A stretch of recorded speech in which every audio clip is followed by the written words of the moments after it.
Pemirsa Menteri Koordinator Perekonomian Erlangga Hartarto mengaku tidak tahu perihal beredarnya nama kandidat Menteri Keuangan Menkyu pemerintahan Prabowo Subianto Gibran Rakabuming Raka jika menang nanti di Pilpres 2024. Dikutip dari laman cnbcindonesia.com, 4 nama yang akan menggantikan jabatan Sri Mulyani Indrawati tersebut. Yang pertama adalah nama Menteri Kesehatan Budi Gunadi Sadikin. Kedua ada nama Wakil Menteri Badan Usaha Milik Negara BUMN Kartika Wirjo Atmojo. Ketiga juga ada nama Ketua Dewan Komisioner Otoritas Jasa Keuangan OJK Mahendra Siregar. Dan yang terakhir yang keempat, Direktur Utama PT Bank Negara Indonesia BNI Royke Tumilar. Menurut CNBC Indonesia Media Business Times mengutip Bloomberg misalnya menyebut Prabowo dilaporkan telah mengantongi 4 nama di atas. Namun setelah ditanya nama Budi Gunadi Sadikin, Erlangga hanya berkomentar bahwa sosok Menkes tersebut adalah temannya. Erlangga menegaskan belum ada pembahasan soal kandidat Menteri Keuangan di tim kampanye nasional Prabowo Gibran.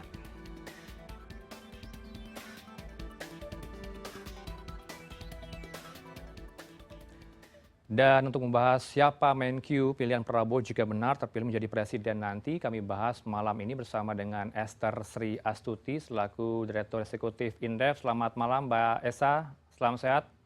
Malam, Mas.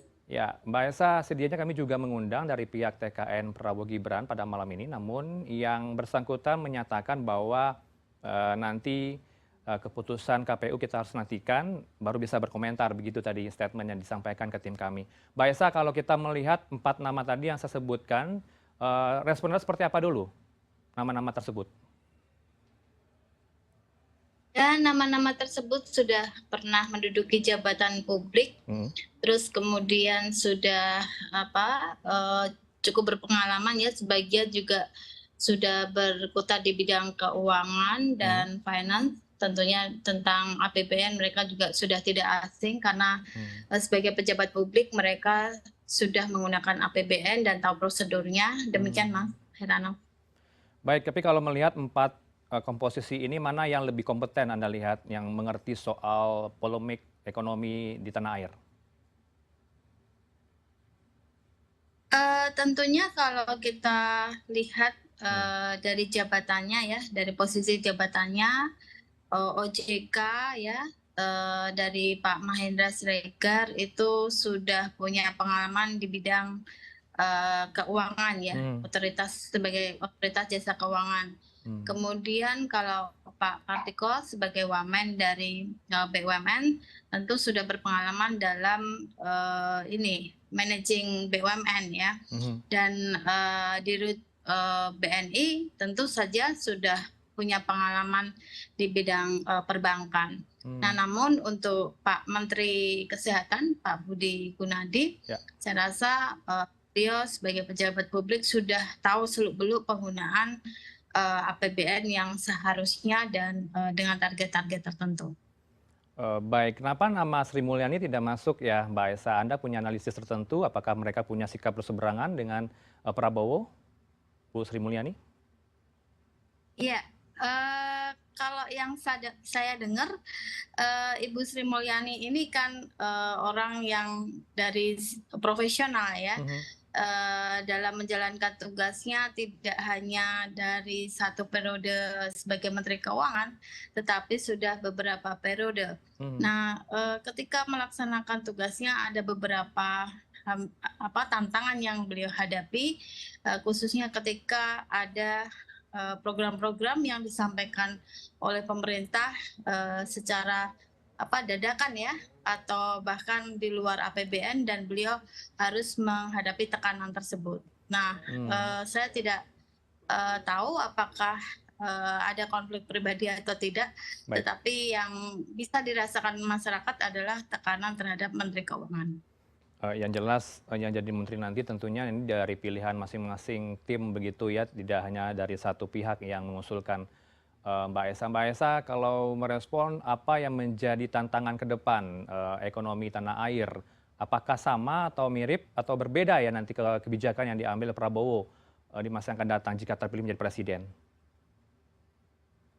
Kalau mendengar dari debat Capres-Cawapres yang sudah disampaikan oleh Pak Prabowo dan Mas Gibran, saya melihat bahwa pemerintah Pak Prabowo dan Mas Gibran ini akan melanjutkan ya Hmm. sebagian besar yang sudah diinisiasi oleh Presiden Jokowi.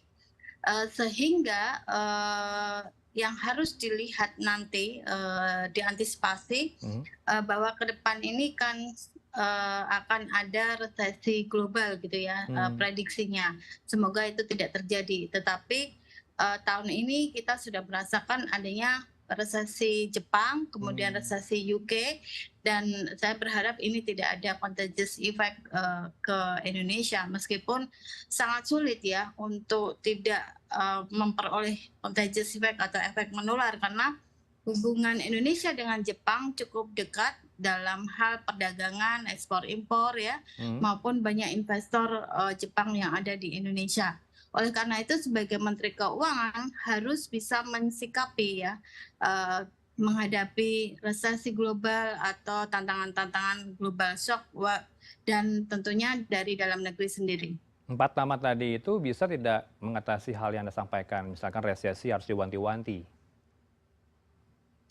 Kalau yang saya rasa beberapa nama tersebut Hmm. saya rasa sudah akrab ya, tetapi mungkin saya melihat dari Komisioner Ketua OJK ya, Hmm. Pak Mahendra Siregar ya, maaf, itu sudah lumayan bisa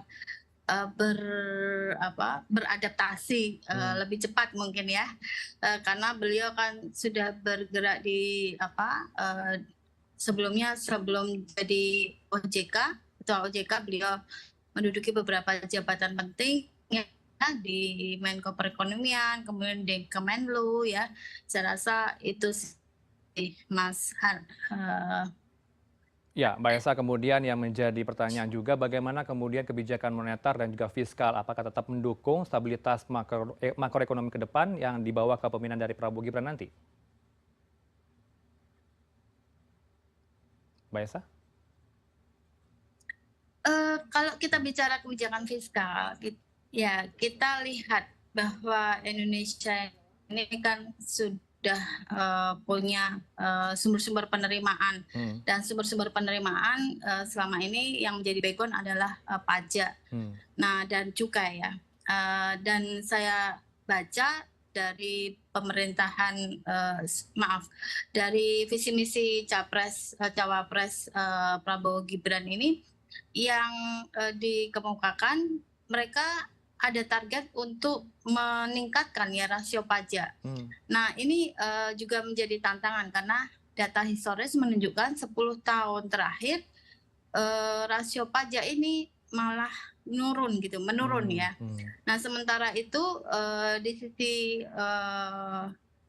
generate income-nya itu lebih didukung dari sisi utang. Baik. Karena kita lihat dalam 10 tahun terakhir ini juga peningkatan utang sangat besar sekali ya, Hmm. terutama pada tahun 2020, 2021 pada saat pandemi Covid. Saya berharap ke depannya Hmm. pemerintah Indonesia, khususnya Menteri Keuangan yang akan datang, Hmm. itu bisa mengatur ya budget, jadi targetnya paling tidak menurunkan utang dan meningkatkan penerimaan negara tidak hanya dari pajak dan cukai, tetapi mungkin bisa di-create dari berbagai sumber penerimaan negara bukan pajak.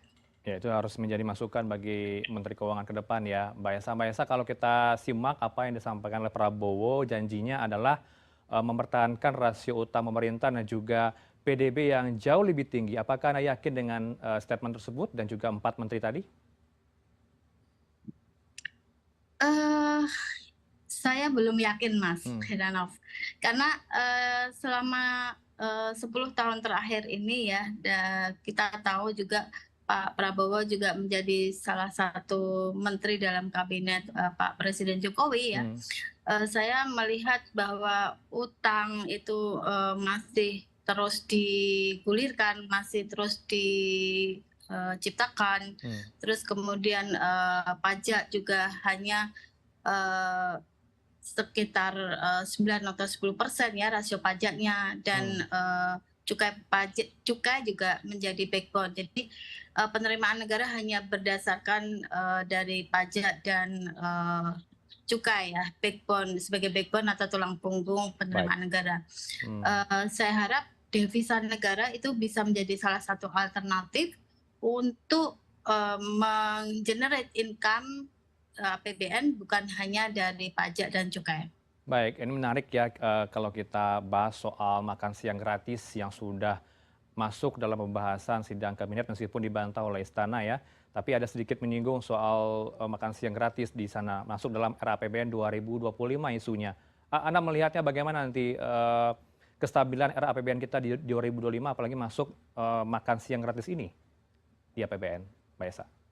Iya, itu anggaran yang dialokasikan Hmm. untuk program makan siang gratis ini saya rasa cukup fantastis ya. Hmm.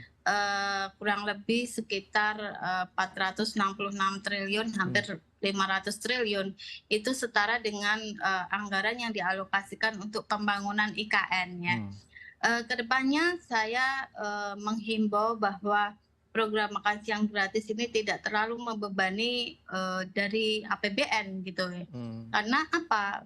Kita masih punya program-program pembangunan yang lain ya, bukan hanya makan siang gratis dan pembagian susu gratis, tetapi kita masih harus bangun infrastruktur untuk bisa menarik investor ya dari Hmm. luar agar lebih banyak masuk ke Indonesia.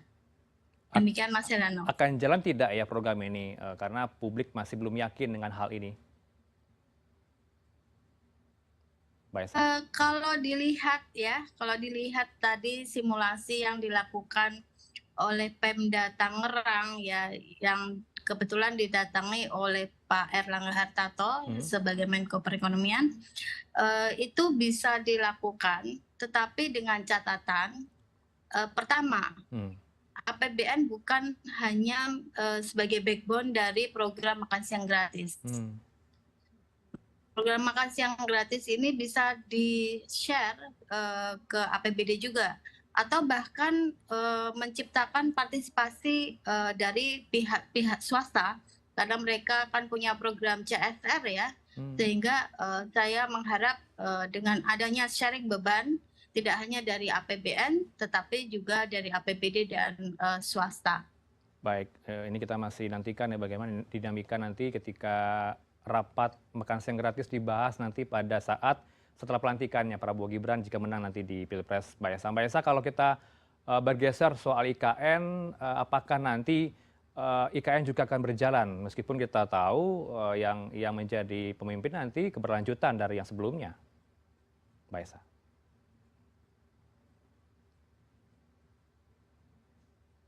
Terkait dengan IKN ya, Mas, kan sudah disampaikan berkali-kali pada saat debat Capres-Cawapres oleh Pak Prabowo ya, dan Mas Gibran pada saat itu, bahwa program IKN ini tetap akan dilanjutkan. Ya saya sebagai ekonom, saya tahu persis ya bahwa fiskal atau ruang fiskal dari APBN kita itu tidak terlalu besar untuk bisa menjadikan atau menanggung ya seluruh pembangunan IKN tersebut. Nah, diharapkan pemerintah itu bisa menarik investasi lebih banyak ya, tetapi itu tentunya tidak mudah untuk bisa menarik investasi di Indonesia. Harus ada program-program yang memang menarik ya untuk dikeluarkan oleh pemerintah agar investor itu bisa masuk. Misalnya contohnya adalah izin yang lebih mudah, prosedurnya, infrastruktur yang sudah matang di situ. Karena orang investor kalau mau bangun pabrik di sana atau bangun hotel di sana, kalau infrastrukturnya jalannya tidak masih jelek ya, aksesnya tidak mudah, mereka tidak akan bangun juga. Jadi itu yang harus diantisipasi oleh pemerintah agar tetap memberikan atau mengalokasikan anggaran untuk pembangunan infrastruktur di IKN. Masih ini ya, kita harus optimis begitu ya pemerintah ke depan ada investor yang akan menanamkan modalnya di sana. Mbak Esa, terakhir bagaimana kemudian pandangan Anda ke depan agar ekonomi Indonesia masih stabil dan juga baik-baik saja Silakan, singkat. Ya, saya berharap ekonomi Indonesia itu akan tetap menjadi ke depan ya, Ya. meskipun kita tahu paling tidak kita harus mengurangi utang, Hmm. melakukan program-program dengan sangat efektif dan efisien karena Oke. tidak mungkin anggaran untuk program-program itu hanya ditopang dari APBN gitu ya, yang nantinya ujung-ujungnya kenaikan utang. Nah, sehingga kalau menurut saya harus ini ya prioritas program itu harus ditentukan. Bikin program-program yang sangat produktif sehingga menimbulkan multiplier effect untuk masyarakat dan ujung-ujungnya untuk meningkatkan pertumbuhan ekonomi yang tinggi di Indonesia. Baik, terima kasih untuk pandangan Anda pada malam ini bersama kami di Newsroom. Ada Mbak Esther Sri Astuti, Direktur Eksekutif Indef. Dan perlu kami disclaimer sekali lagi, kami juga mengundang dari tim TKN Prabowo Gibran, tapi menolak untuk dibawa ke dialog karena masih menunggu hasil KPU. Begitu statementnya. Terima kasih Mbak Esa. Selamat malam. Assalamualaikum. Waalaikumsalam warahmatullahi wabarakatuh. Terima kasih Mas Heranov.